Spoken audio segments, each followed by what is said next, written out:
What's up, everybody? This is Alex again here at NAMM from Alto Music, Rad Distribution, and Avatone Pro. We got our first artist interview, and I couldn't think of a better artist to start off with. We got the legendary Dino Cazares from Fear Factory, also Divine Heresy and Asesino. Thank you so much for being here. It means the world to us. So we just have a couple questions. I know that you have released Genexus back in August of 2015, your latest record. The record sounds phenomenal. How is the record cycle going? The record cycle's going great. We are off right now. We've been on vacation for the holidays. By the way, this is NAMM 2017. And of course, it's being held in January. So right now we're off. We're just taking a little break. But we're going to get back to it coming up in the next few months. All right. That's awesome. And I know that you have just recently completed a Demanufacture in its entirety tour. What was it like doing a tour of one of your older albums in its entirety, and as well as promoting a newer record? I thought it was great because, you know, doing an album in its entirety is because we get to do songs that we normally don't ever play. Like, for instance, a song like Therapy for Pain, we've never played it live. Oh, wow. New Breed. You know, songs like New Breed and HK and stuff like that, those songs we hardly ever play. So it's cool to play all the songs because you give all the other songs attention, you know, and you get to throw those in the set list. And plus, you know, who doesn't like to hear a record in its entirety, especially if it's a classic album like Demanufacture? Yeah, I noticed a lot of bands have done it, like Darkest Hour did it the summer prior to it. I've heard rumors of other bands. I've heard a little rumor that you were considering performing Obsolete in its entirety as well. Yeah, that's a pretty good rumor. You know, we'll see what happens. Right now, the main thing is finishing the album cycle with Genexus and moving on to the next. That's awesome. Now, aside from Fear Factory, you've been involved in many projects such as Divine Heresy and Asesino. I think you've worked with Brujeria as well. Yes. And so how different do you have to incorporate, because you have phenomenal songwriting ability and just a completely innovative technique. Did you ever have to change up your technique, or was the songwriting process a little different in any of those projects? The songwriting process is different for all the projects I work on. First of all, it's like getting into a certain mind frame of like the theme, or you know what the band is about. Like, for instance, Brujeria was more of a simple kind of, you know, death metal, punky type, political punk stuff.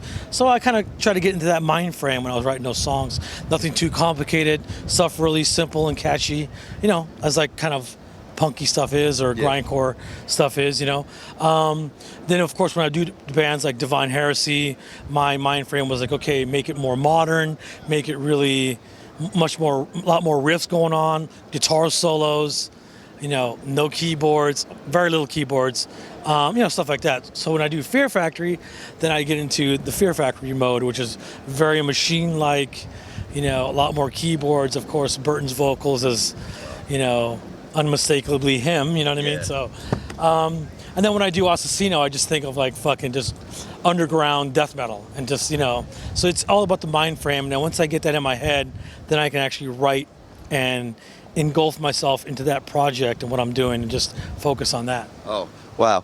That's actually really interesting to see how, because you have a very, like, I could hear your guitar solos. Whether I'm listening to Replica by Fear Factory or Failed Creation by Divine Heresy, I could instantly tell it's you, but there's something different. Like, and what I've always loved about Fear Factory, and this kind of goes into our next question, you guys fairly have a very experimental style of music. You know, incorporate elements of industrial and death metal, melodic singing, growls, all that. So when writing new music, did that allow, because you're so experimental, and I feel like a lot of people love you for that, does that allow for more flexibility to maybe incorporate new things when writing music and stuff like that? Yeah, I mean, over the years we've done so much, and when we first started out, you know, our first record, Soul Video Machine, we were really trying to discover who we were, you know, because you heard a little bit of the industrial in there, you heard a lot of the death metal, and heard a lot of the grindcore, but lyrically we're nothing like that. You know, lyrically we were trying to sing about, you know, where technology is going to take us and what our future is going to be like.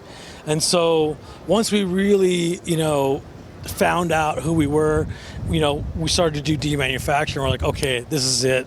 Let's focus on this, and let's focus on this concept, and, you know, let's expand a little more. But even going back to Soul Video Machine, even having clean vocals on such an aggressive record, you know, a lot of people were like, whoa, what's that? You know what I mean? Which has become the norm today. But when we did demanufacture, that's when we discovered our sound. That's when we really just discovered, like, okay, this is who we are. And of course, Fear Factory, we've always done a lot of remixes and, taking things even further. But nowadays, we're not, me and Burton are not exactly trying to rewrite the script. We're not really trying to change our sound. We're just trying to write amazing songs. I mean, because we think we feel that we've discovered who we are and what our sound is. Now it's just, okay, write great songs, and that's what we focus on. And I've noticed in the past, I mean, you've toured with a variety of bands. Like with your Demanufacture tour, you've toured with Soilwork, and actually my friends and Ikilia opened up for you guys in New York City.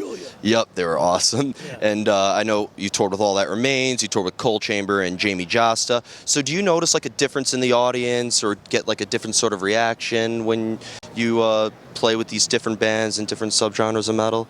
Well, Fear Factory, one of the good beauties about being in Fear Factory is that we played with many different bands. Whether it be Type O Negative or touring with Ozzy or even doing special shows with Black Sabbath. It's definitely, I think, because of not the typical way of thinking when we write songs, broaden our fan base, even more. And and we were able to play with a lot of different bands and be okay, and we would fit right in because of the melodic vocals. Yeah. You know what I mean? And that really helped a lot. That definitely does, and that a lot of people like go to radio. I think Expiration Date off of Genexus made it to radio, which it was pretty much Regenerate and Expiration Date. Yeah, Regenerate. That was my favorite song on that record. And one other question I want to ask is because we deal with musical gear. What are some of like your key elements? I believe you play an Ibanez, right? Ibanez, yes. This Ibanez DCM 100 is it's the RGD DCM 100, and that is definitely my gear of choice. It's longer scale length neck. That way you can, when you tune down to like A or even to like G tunings, the longer scale neck actually helps the tension of the guitar.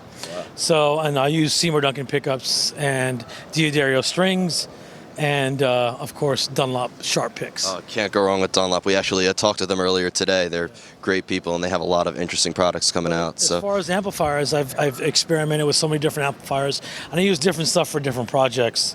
For obviously Fear Factory in the early days, I used Marshalls, modified Marshalls, and then they got stolen back in the late 90s. Oh my God. Yeah, and I cried. Anyways, then I went to Line 6 for a while, and then from Line 6 I went to Axe Effects, and then from Axe Effects I went to Kemper. And there's so many new products coming out, and it's really cool to get into all this stuff. And it's really cool to see how far technology have gone. Now, if I would have had something like a Kemper, because Kemper you can actually profile your own tone, and you'd have it in this this 3-space rack unit. If I had that back in the day when I had my Marshalls modified, I could have just cloned it and left the Marshalls at home, because that's kind of like wasn't part of my signature sound. Wow, that's awesome. But luckily over the years, I've met other amp builders, and a guy named Mike Fortin who builds amazing amps. He was able to design something that was very close to my demanufacture tone. Oh, that's awesome. So, yeah. And final question, what can we expect from Fear Factory coming in 2017 and onward? Well, as you know, as I said earlier, right now we're on a little bit of a break, but 2017 we'll definitely be getting back into doing a new record, and then obviously tour. And then let's see what the future holds. Wow. That's awesome. I want to truly thank you so much for your time. Everybody, thank you very much. Dino Cazares from Fear Factory. Check out their newest record, Genexus. If you haven't already, you've been missing out. It came out in August of 2015. Be sure to check out all the products he just mentioned. I'm Alex from Alto Music, Avantone Pro and Rad Distribution, and we will see you next time.